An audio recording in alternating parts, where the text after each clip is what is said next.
इस कार्यक्रम के पुण्यार्चक हैं पूज्य पिताजी स्वर्गीय श्री मदन लाल जी, पूज्य माता जी स्वर्गीय श्रीमती बिदामी देवी की पुण्य स्मृति में पुत्र मोहन लाल गंगवाल, पुत्र वधू हीरा देवी गंगवाल, पौत्र विकास गंगवाल, पौत्र वधू प्रीति गंगवाल, प्रपौत्र अर्नव गंगवाल, पुत्री गुणमाला सेठी सूरत, पौत्री दमाद सुधा विशाल पाटनी एवं युवना आहाना पाटनी बैंगलोर, पौत्री दमाद निशा धर्मेश गोधा आरुषि विवान गोधा निवासी अमेरिका प्रवासी उदयपुर।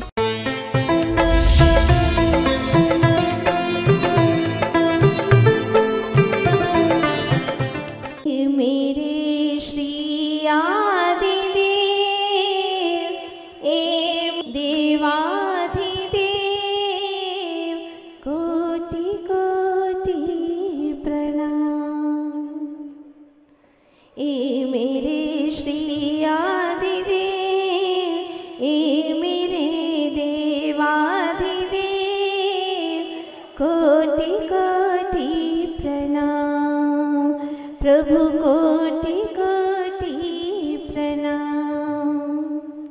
आरती तेरी उतारो श्वास के हर दीप से, झिलमिलाती ज्योति अंतर ज्यों है मोती सीप से। मेरी पूजा भी है तो, मेरा मंदिर भी है तू, कोटि कोटि प्रणाम। प्रभु कोटि कोटि प्रणाम। ए मेरे श्री गुरुदेव, हे मेरे आत्म के देव, कोटि कोटि प्रणाम। गुरु कोटि कोटि प्रणाम। प्रभु कोटि कोटि प्रणाम। जिननाथ परम खुणाद्रि के परम अतिशयकारी बड़े बाबा श्री आदिनाथ भगवान की, श्री 24 तीर्थंकर भगवान की, संत शिरोमणि अध्यात्म योगी आचार्य गुरुदेव श्री विद्यासागर जी महाराज की, पूज्य मनी श्री विमल सागर जी महाराज की, पूज्य मनी श्री अनंत सागर जी महाराज की, पूज्य मनी श्री धर्म सागर जी महाराज की, पूज्य मनी श्री भाव सागर जी महाराज की, पंच कल्याणक महामहोत्सव की, अहिंसामय विश्व धर्म की, पूज्य हरिका रत्न श्री पूर्णमती माता जी की, वंदनीय हरिका संघ की,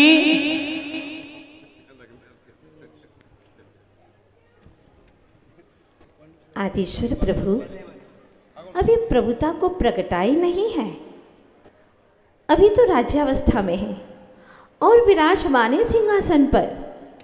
जन्म का उत्सव चल रहा है और सौधर्मेंद्र ने बहुत बड़े उत्सव के लिए तैयारी की है। और देखिए ना, वह नीलांजना जो कि मरणासन्न है, कुछ पल के बाद में जिसका मरण होना है, ऐसे नीलांजना को नृत्य करने के लिए बुलाया। वह नीलांजना नृत्य करने के लिए आ गई, क्योंकि आज्ञा तो माननी ही होती है। पराधीन सुख है, अभी अतीन्द्रिय सुख तो उत्पन्न हुआ नहीं है। जैसे सौधर्मेंद्र ने आज्ञा दी, बेचारी को आना पड़ा। लेकिन ज्यों ही आदिनाथ राजा ने उसका नृत्य देखा, उन्हें वैराग्य हो गया। मालूम है ना आपको? अब मैं आज पूरी सभा सदन से पूछना चाहती हूँ कि आदिनाथ जी को वैराग्य क्यों हुआ? आप क्या जवाब देंगे? नीलांजना का नृत्य देखकर आप बोलेंगे क्यों वैराग्य हुआ? नीलांजना का नृत्य देखकर। कोई सभासद ये भी कह रहा है कि नीलांजना की मृत्यु देखकर, यही ना? हाँ, तो मैं आपसे पूछना चाहती हूँ कि क्या उन्होंने 83 लाख वर्ष पूर्व की आयु तक कभी नृत्य नहीं देखे थे? पहली बार नृत्य देखा है? ऐसा तो नहीं है। फिर आप ये कतई नहीं कह सकते कि नीलांजना का नृत्य देख करके उन्हें वैराग्य हो गया। बिल्कुल नहीं। तो क्या उन्होंने किसी की मृत्यु नहीं देखी थी? बिल्कुल देखी होगी। तो मृत्यु से वैराग्य हो गया, ये भी हम नहीं कह सकते। बात अंदर की है, अंदर में आओ तो पता चले। आचार्य भगवान गुरुवर श्री विद्यासागर जी महाराज कहते हैं, तुम सब भीतर जाओ, तुम सब भीतर जाओ, तुम सब भी तर जाओ। किसके समान तर जाओ? तुम भी सम तर जाओ। जैसे तुमड़ी होती है उसके समान तुम भी तैर जाओ। बट जब तक माटी का लेप है तब तक वह तुम भी तैर नहीं सकती, उस पानी के अंदर ही डूबी रहती है। अब कैसे उस लेप को दूर किया जाए? बड़ी विषम स्थिति है। तो उन क्षणों में उनके ज्ञान में जो बात आई वो आप लोगों के बीच में रखना चाहती हूं। आदिनाथ राजा ने सोचा, विचार किया, ओहो क्या संसार है, कैसा जगत है। ऐसा संसार जहां सारे के सारे अज्ञानी जीव भरे पड़े हैं। एक दो नहीं 29 अंक प्रमाण पर्याप्त मनुष्य हैं। चारों गति में पंचेंद्रिय सैन्य जीव भरे पड़े हैं। कितने अंगुली पर गिने इतने खद्योत्वत सुदेश तारो हाथ्यो तंते क्वचित कचित, माने कितने कम जीव हैं ऐसे जो ज्ञानी हैं, जिनकी उपयोग की दृष्टि अपने भीतर की ओर मुड़ चुकी है, जिन्होंने असली तत्व को जान लिया है, जिसने अपने जीवन का सही निर्णय कर लिया है। धन्य है वे। ओहो, उन्हें वो पंक्तियां याद आती हैं। सपरम बाधा सह्यम विच्छिन्नम बंध कारणम विस्मम, जम इंद्रिये ही सौखम तम दुखम। तम जो इंद्रिय सुख है वह सब दुख में वतहा, वो सारा दुखी है।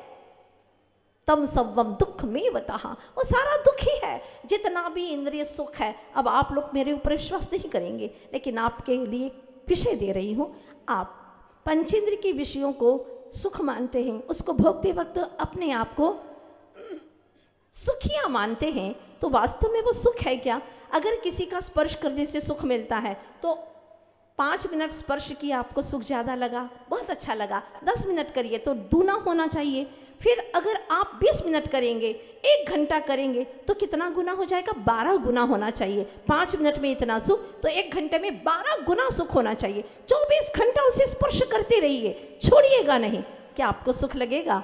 आप ऊब जाएंगे। अगर आपको 2 बूंदी के लड्डू खाने में बड़ा अच्छा लगता है तो 20 खाने में तो बहुत अच्छा लगना चाहिए, क्योंकि रेशो तो यही है, गणित तो यही कहता है।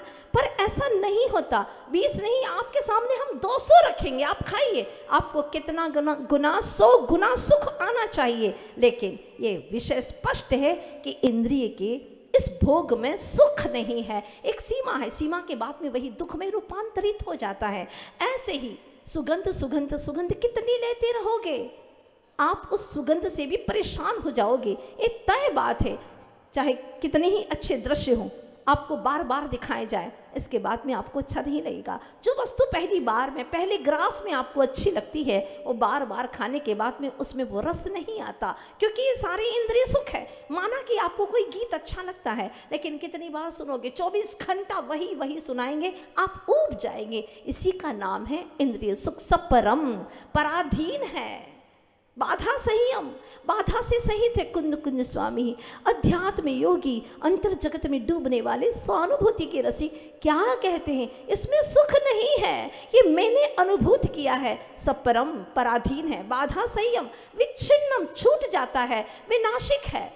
बंध कारणम, बंध का कारण है, विषम है। जब इंद्रिय ही सुखम, जो इंद्रिय सुख है वह दुख ही है, दुख ही है। मानो इसे तो सच्चे सुख की और अग्रसर हो जाओ। तुमने सही दुख भी नहीं समझा तो सही सुख कैसे समझोगे? इसी को कहते हैं आचार्य भगवान, वह जीव मूर्ख है जो कि ज्ञान के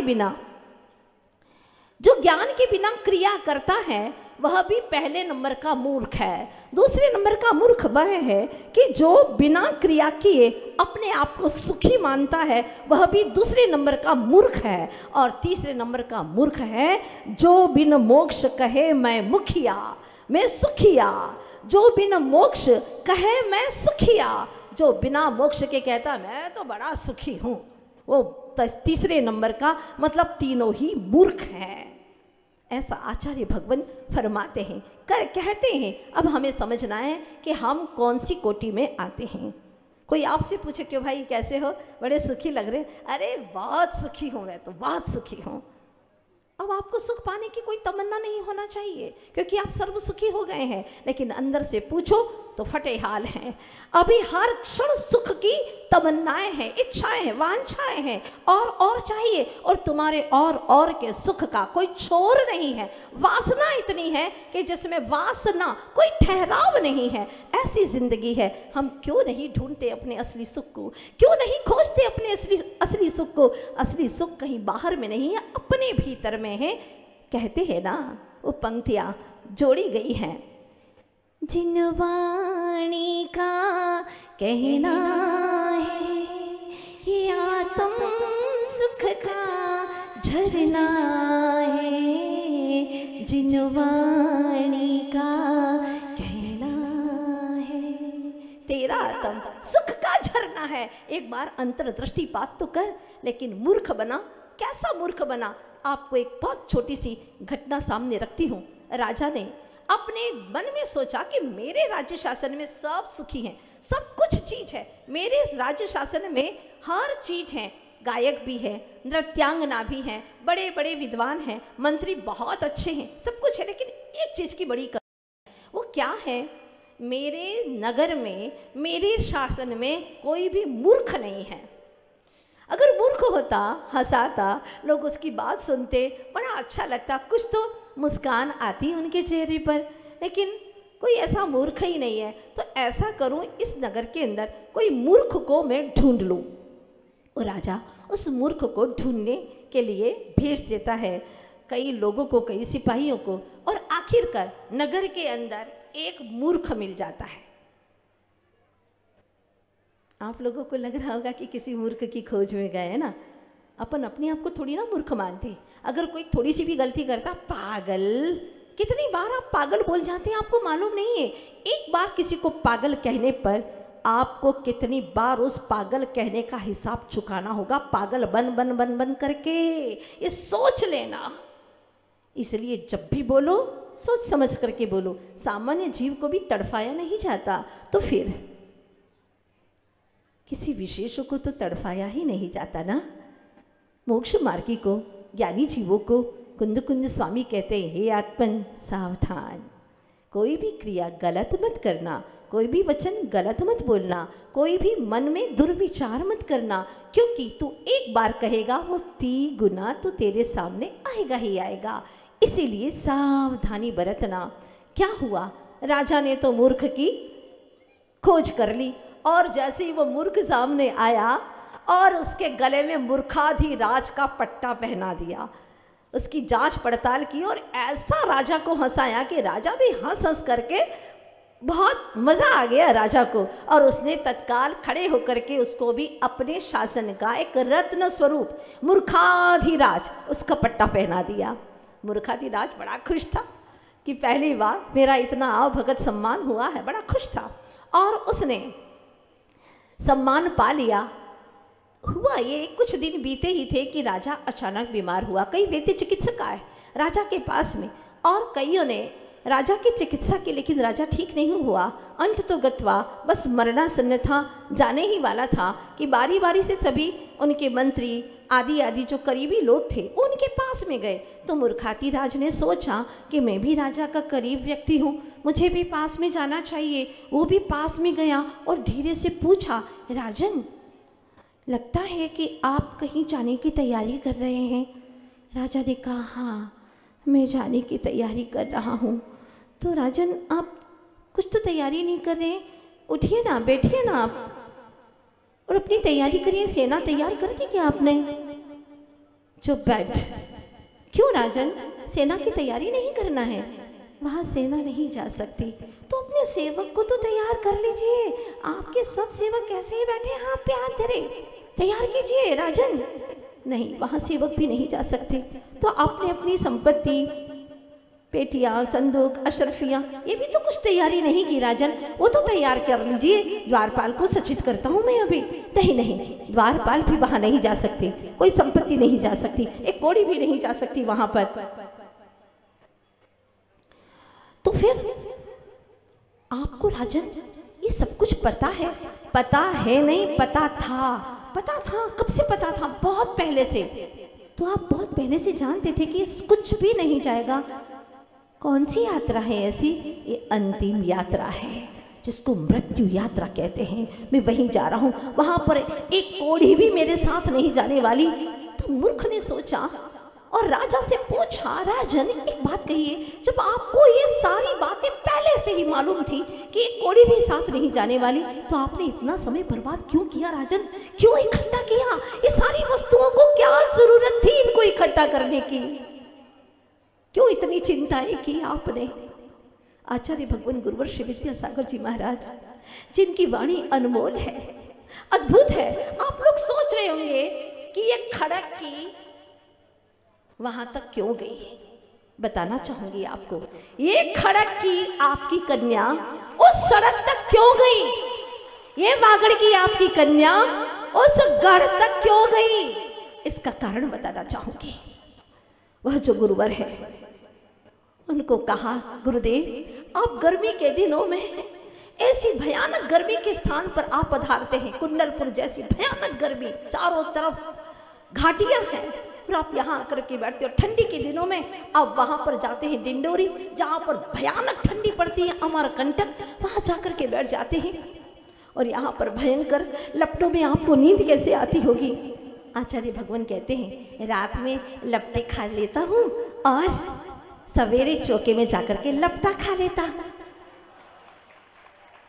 रात को गरम गरम लपटे और सवेरे लपटा बुंदेलखंड का, वो भी गरम रहता है।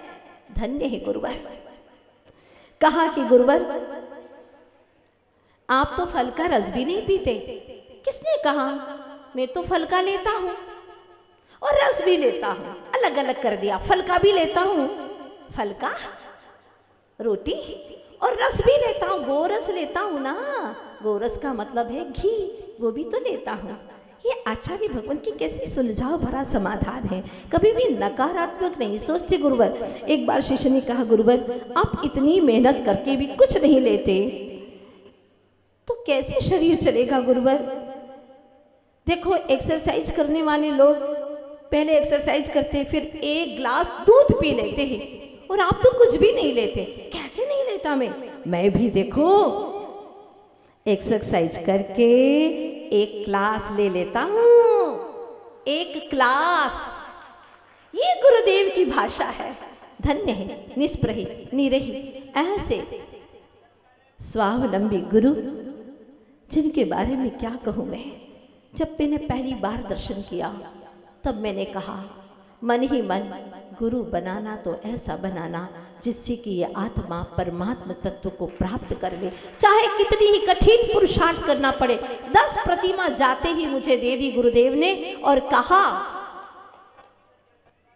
अब रात में बोलोगे नहीं, रात में चलोगे नहीं, ताला चाबी रखोगे नहीं, परिग्रह का सिर्फ 2 जोड़ी वस्त्रों का प्रमाण करना होगा। मैंने कहा गुरुदेव सब कुछ स्वीकार है, मुझे तो दीक्षा चाहिए। आप जैसे गुरु की तलाश न जाने कितने कितने भवों से कर रही थी आत्मा। और उस दिन मेरे मन में ये भाव आ गए।